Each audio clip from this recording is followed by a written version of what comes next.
Bismillahirrahmanirrahim. Alhamdulillah wassalatu wassalamu ala Rasulillah wa ala alihi wa sahbihi wa man walah amma ba'd. Baik. Sahabat-sahabat sekalian, kita lanjutkan pembahasan ayat 103 sampai 104 dalam surah Al-Baqarah.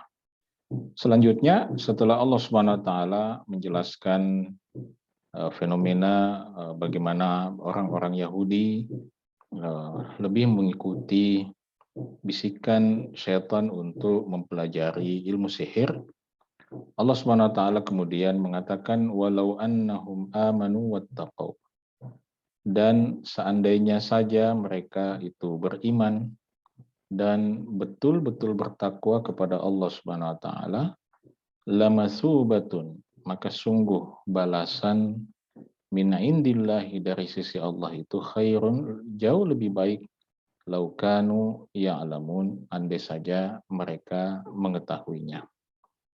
Jadi ayat ini, sahabat-sahabat sekalian, menjadi satu dalil argumentasi bagi kita bahwa yang menunjukkan bahwa Islam yang dibawa oleh Muhammad Sallallahu Alaihi Wasallam sama sekali bukan sebuah agama yang diskriminatif terhadap ras tertentu, bangsa tertentu, atau klaster-klaster, model-model klaster, model-model pembagian yang umum kita ketahui dalam kehidupan manusia. Karena Islam ditujukan kepada seluruh alam semesta, rahmatan lil alamin. Karena itu ayat ini menegaskan bahwa orang-orang Yahudi sekalipun itu mempunyai hak untuk mendapatkan balasan terbaik dari sisi Allah Subhanahu wa taala jika mereka memang memenuhi kualifikasi untuk mendapatkan hal itu. Ya.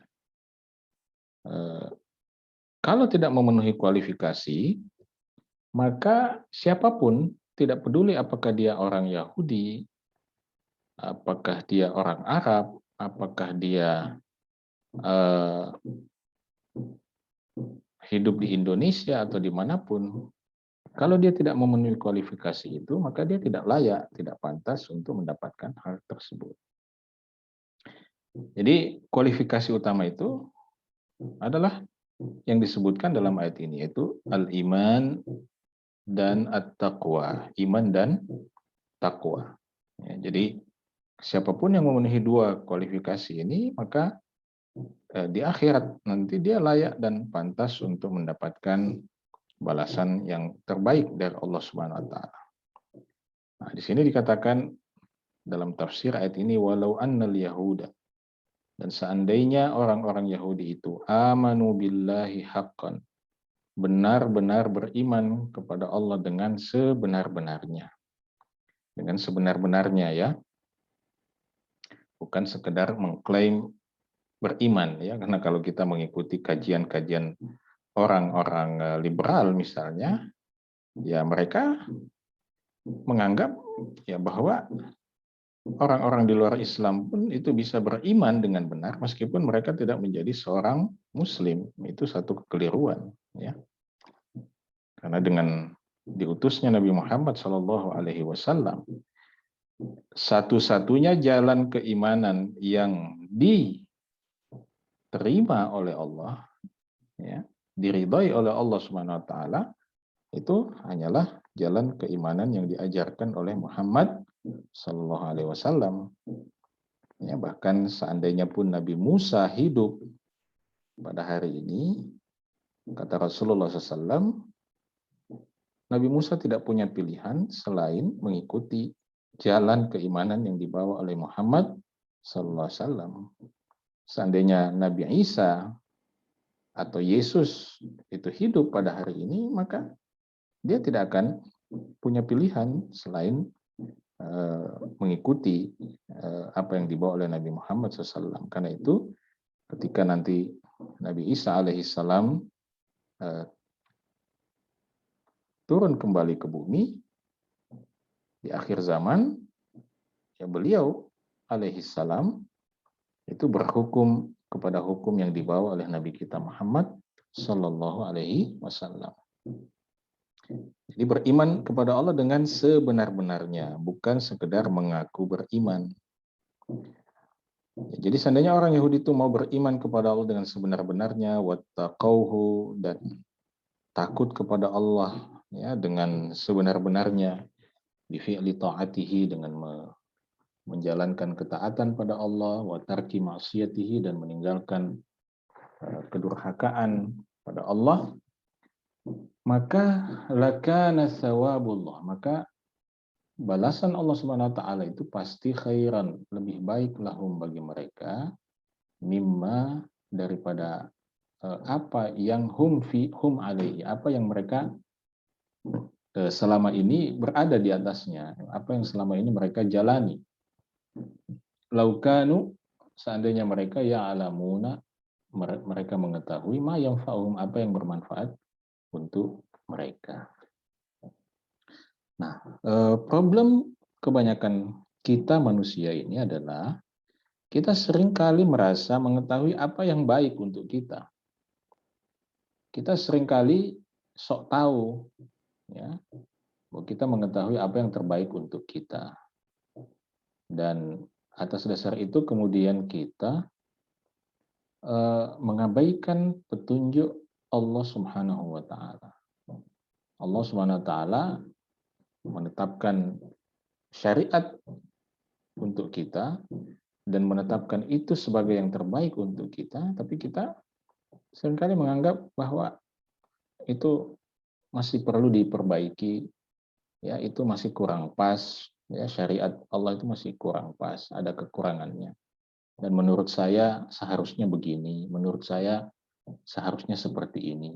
Ya, itu kita sok tahu, ya. Manusia itu sering sok tahu dengan dirinya, ya, seakan-akan dia mengerti bahwa itu yang terbaik untuk dirinya, padahal Allah lah yang lebih tahu apa yang terbaik untuk kita. Kemudian pada ayat ke-104, ya, ini masih berkaitan dengan fenomena orang Yahudi, ya. Ayat 104 ini latar belakangnya adalah ketika orang Yahudi berusaha untuk merendahkan, ya, memperolok-olok Nabi kita Muhammad Shallallahu Alaihi Wasallam dengan menggunakan pernyataan, ya, atau kalimat-kalimat yang melecehkan.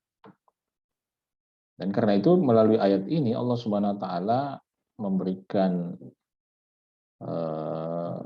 panduan, petunjuk kepada orang-orang beriman untuk menghindari penggunaan kata-kata tertentu yang sebenarnya, kata itu sebenarnya mungkin mempunyai makna yang bagus, ya, makna yang benar.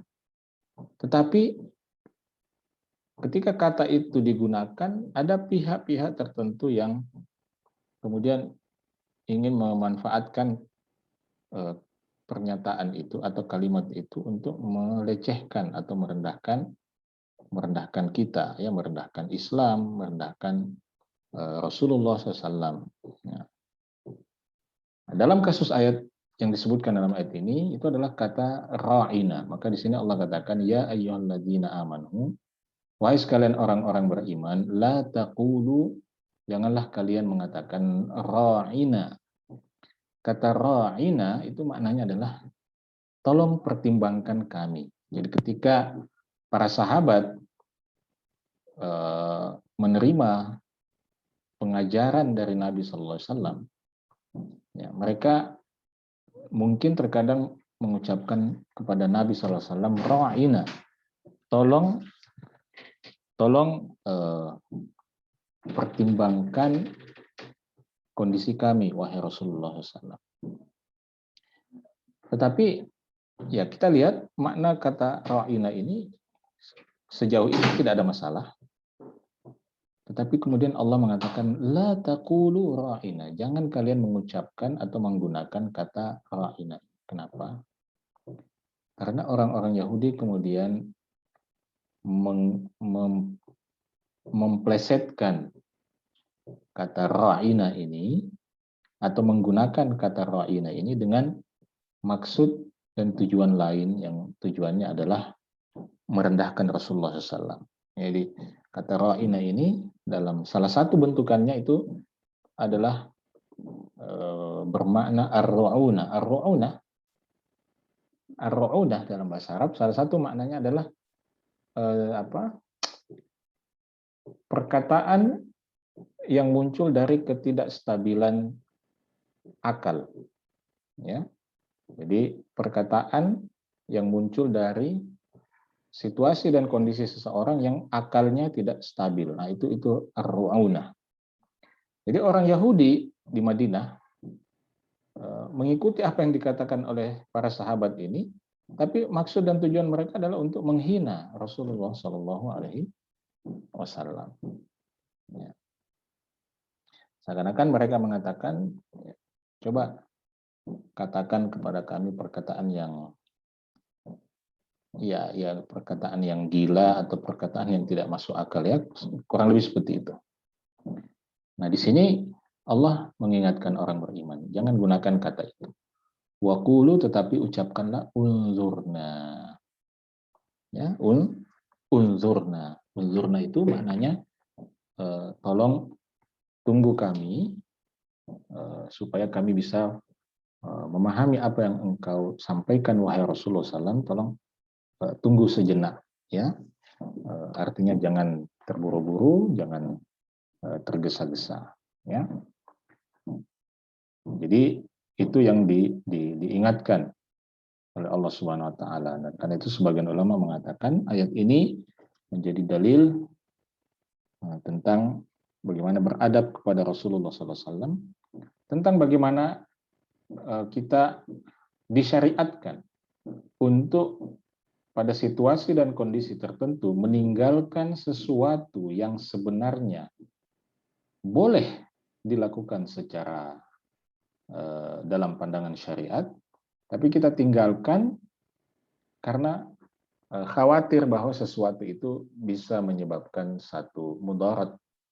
Ya, satu mudarat. Jadi ini landasannya, salah satu landasannya adalah ayat ini. Jadi kadang-kadang ada sesuatu yang tidak masalah sebenarnya, boleh dilakukan, tetapi karena dikhawatirkan bisa menyebabkan mudarat, maka kita tinggalkan. Nah, jadi itu yang Allah pesankan, ya, waqulu unzurna, dan katakanlah kepada Rasulullah SAW, unzurna, tunggulah kami wahai Rasulullah SAW. Wasma'u, dan dengarkanlah baik-baik, ya, apakah yang disampaikan oleh Nabi SAW. Walil kafirina adzabun alim, dan bagi orang-orang kafir itu tersedia azab yang sangat pedih, yang sangat menyakitkan. Kalau kita lihat ini, kenapa kok diakhiri dengan pernyataan bahwa orang-orang kafir itu mendapatkan siksa yang pedih?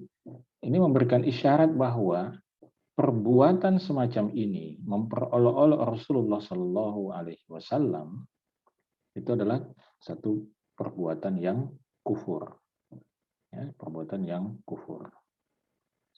Nah, kita lihat ayat 104 di sini tafsirnya mengatakan, yuwajjihullahu ta'ala, Allah Subhanahu wa taala memberikan pengarahan al-mu'minin kepada orang-orang yang beriman ila, untuk, ya, husni ikhtiyaril alfadhi, untuk pandai-pandai memilih kata, ya, memilih ungkapan. Qailan lahum, dengan mengatakan kepada mereka, ya ayyuhalladzina amanu, wahai sekalian orang-orang yang beriman, la taqulu, janganlah kalian mengucapkan kalimata ra'ina. Janganlah kalian mengucapkan kalimat ra'ina. Yang maknanya adalah ra'i ahwalana. Ra'i artinya perhatikanlah ahwalana, situasi dan kondisi kami. Jadi maknanya betul, ra'ina. Tapi jangan digunakan. Kenapa? Li'annal yahuda, karena orang-orang Yahudi yuharrifuna, menyelewengkan kalimat itu, ya, wa yukhatibuna biha Nabiy sallallahu alaihi wasallam, lalu mereka menggunakan kalimat itu untuk berbicara kepada Nabi sallallahu alaihi wasallam, tapi yaqsuduna biha, mereka memaksudkan dengan kalimat itu maknan fasidan, makna yang rusak, ya, makna yang melecehkan Nabi SAW. Yaitu apa? Wahwa ar-ru'unah. Itu mereka maksudkan makna ar-ru'unah. Ar-ru'unah seperti tadi yang saya katakan, jadi ar-ru'unah itu semacam satu perkataan yang muncul, ya, dinyatakan dalam situasi dan kondisi ketidakseimbangan akal seseorang. Maka fanahallahu, maka Allah Subhanahu wa taala pun melarang an hadhil kalimati, penggunaan kalimat ini saddan, ya, untuk menutup celah lihadzal bab, ya, menutup celah pintu ini, yaitu maksudnya pintu melakukan penghinaan kepada Nabi Shallallahu alaihi wasallam, wa amara ibadahu, dan memerintahkan kepada para hambanya, Allah memerintahkan kepada para hambanya ayyaqulu, untuk mengatakan badalan, sebagai pengganti anha, dari kalimat ra'ina ini, mengatakan apa? Unzurna. Apa artinya unzurna? Ai, artinya intazirna. Tunggulah kami, wahai Rasulullah, nafhamu anka, supaya kami bisa memahami dari Anda, ma taqulu, apa yang Anda sampaikan. Dan kalimat unzurna ini, wahia, dia adalah kalimat yang tuaddil makna, yang dapat menyampaikan makna, menyampaikan maksud pesan, bila mahzurin, tanpa ada satu